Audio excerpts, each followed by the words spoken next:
देखिए,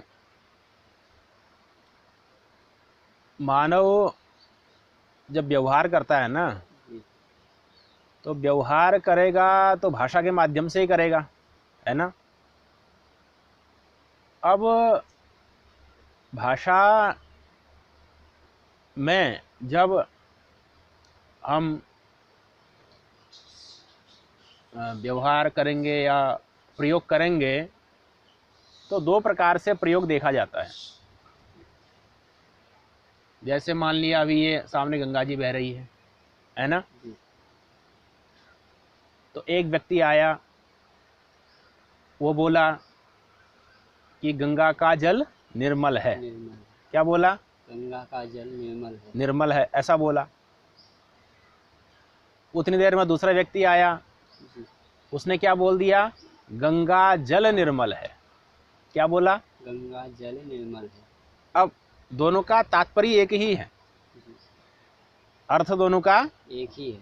लेकिन वाक्य कितने बोले गए? दो प्रकार से बोले गए, दो बोले गए, दो प्रकार से बोले गए। जी। पहला वाक्य क्या बोला गया? गंगा का जल निर्मल है। और दूसरे ने क्या बोल दिया? गंगा जल निर्मल है। ठीक है ना। जी। उधर गंगा का जल ऐसा प्रयोग किया और इधर गंगा जल ऐसा प्रयोग किया, हुआ ना, अर्थ एक ही निकला। तो ये आपके भाषा के प्रयोग की दो शैलियां हुई, दो तरीके हुए, जी। एक गंगा का जल, एक गंगा जल। तो जहाँ पर हम अलग अलग कर करके वाक्यों का प्रयोग करते हैं उसको बोला जाता है संस्कृत में व्यास शैली या वाक्यों में प्रयोग करना। और जहाँ हम उन अलग अलग वाक्यों को या अलग अलग पदों को एक साथ जोड़ करके प्रयोग करते हैं उनको बोला जाता है समास या सामासिक शैली, है ना। समास से प्रयोग करना। तो समास का मूल रूप से आप मतलब ये समझिए कि जब आप अनेक पदों को एक साथ मिला करके प्रयोग करते हैं, अनेक पदों को एक साथ मिलाकर प्रयोग करते हैं। हाँ, तो ये जो आपका प्रयोग का तरीका हुआ इसको हम क्या कहेंगे? समास, है ना। समास शब्द की क्या व्युत्पत्ति है, समास शब्द कैसे बनेगा, कैसे बनता है, इसके बारे में आगे चल करके चर्चा आएगी। प्राक कडारात समासः सूत्र आएगा, उसमें आपकी चर्चा इस पे आएगी, है ना।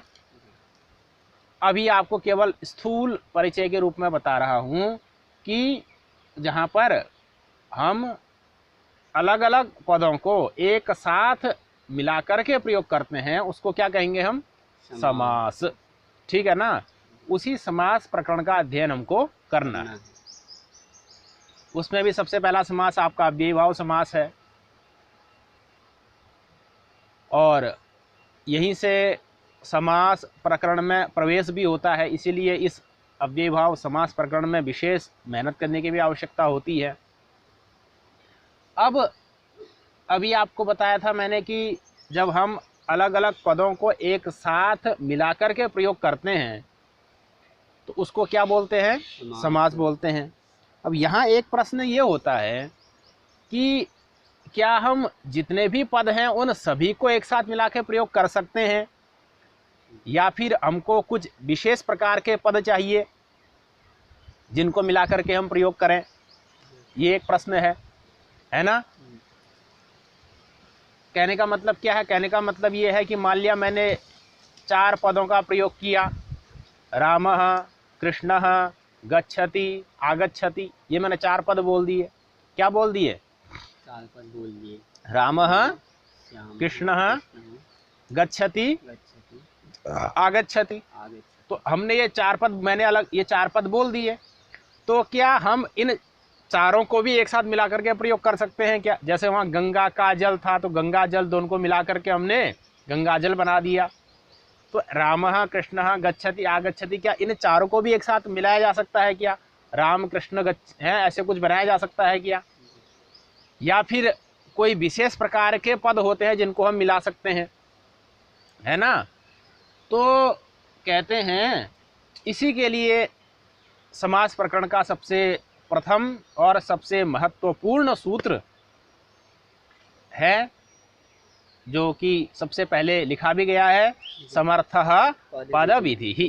क्या सूत्र है? समर्थः पद विधि ही। पद विधि ही। इस सूत्र के द्वारा इस विषय पर विस्तार से प्रकाश डाला गया है।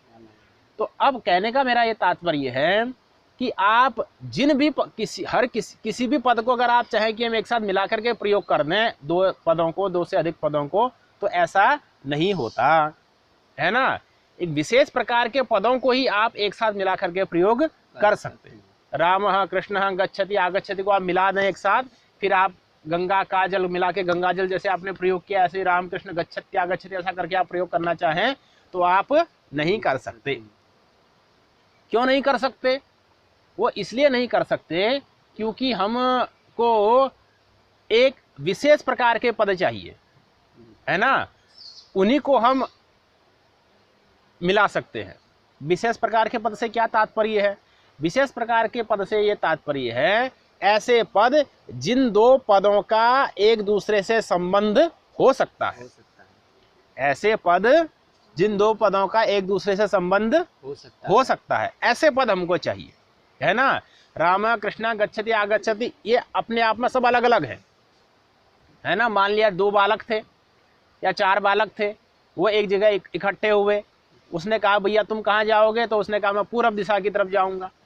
फिर दूसरा आया, उसने कहा भैया तुम कहाँ जाओगे? तो उसने कहा मैं पश्चिम की तरफ जाऊंगा, है ना। तो एक कहाँ चले गया? पूरब। दूसरा कहाँ चले गया? पश्चिम। तो उन दोनों का एक योग बन सकता है? नहीं बन सकता। वहाँ 36 का आंकड़ा हो गया। एक का मुंह उधर है, एक का मुंह उधर है।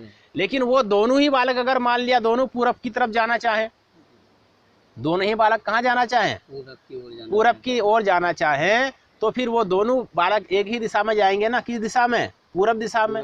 तो अब उन दोनों में क्या बन जाएगा? योग बन जाएगा। तो वो कहेगा कि चल भाई ठीक है, तू भी पूरब जा रहा है, मैं भी पूरब जा रहा हूँ, तो हम दोनों मिलकर के क्या करते हैं? अब पूरब की तरफ चलते हैं, बातचीत करते हुए चलते हैं, अपना आसानी से रास्ता कट जाएगा। कहने का तात्पर्य यह है कि आप उन्हीं पदों को मिला सकते हैं जिनमें परस्पर संबंध की योग्यता हो। ठीक है। अब यहीं पर हम अगर रामः कृष्णः गच्छति आगच्छति, यहाँ पर हम क्या कर दें? रामः के जगह हम उसके साथ में कोई ऐसा पद रख दें जो उसके साथ संबंधित हो सकता है। जैसे रामस्य पुत्रः, रामः की जगह हम क्या कर दें? रामस्य पुत्रः। कृष्ण की जगह हम एक अलग पद लगा दें, कृष्णस्य भ्राता, ऐसा लगा दें। तो रामः कृष्णः में हम रामस्य पुत्रः कर दें, इधर कृष्णस्य भ्राता कर दें। तो उधर रामस्य पुत्रः, राम का संबंध किसके साथ हो सकता है? पुत्र के साथ हो सकता है।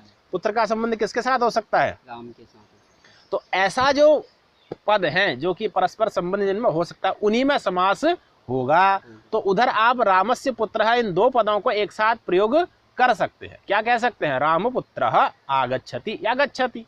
ऐसे कृष्णस्य भ्राता, कृष्ण का भ्राता के साथ संबंध हो सकता है, इसलिए आप क्या बोल सकते हैं? कृष्ण भ्राता गच्छति या आगच्छति, ऐसा प्रयोग आप कर सकते हैं। ठीक है ना। तो कहने का तात्पर्य स्थूल रूप में आपने क्या समझा? स्थूल रूप में आपने समझा कि आप उन्हीं पदों को जोड़ सकते हैं जिनमें क्या हो? परस्पर में संबंध करने की योग्यता हो। इसी बात को बताता है आपका सूत्र समर्थः पद विधि ही, है ना। ये जो पद विधि होती है, जो पद विधि होती है वह समर्थ होती है। समर्थ का मतलब क्या है?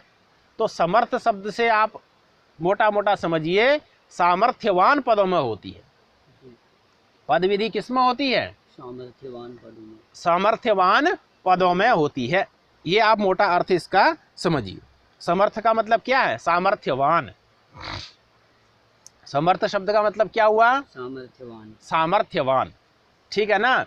अब ये सूत्र आपका बड़ा महत्वपूर्ण सूत्र है। महाभाष्यकार ने इस पर बहुत विवेचन किया है, बहुत विशिष्ट इसकी व्याख्या है। समर्थ पद विधि ही, इस सूत्र में कितने पद हैं? दो पद। समर्थ पद विधि ही। ठीक है। समर्थ प्रथम व्यक्ति एक वचन का है, पद विधि ही प्रथम व्यक्ति एक वचन का है। ठीक है ना। अब इस सूत्र पर हम विस्तार से चर्चा करते हैं। ठीक है।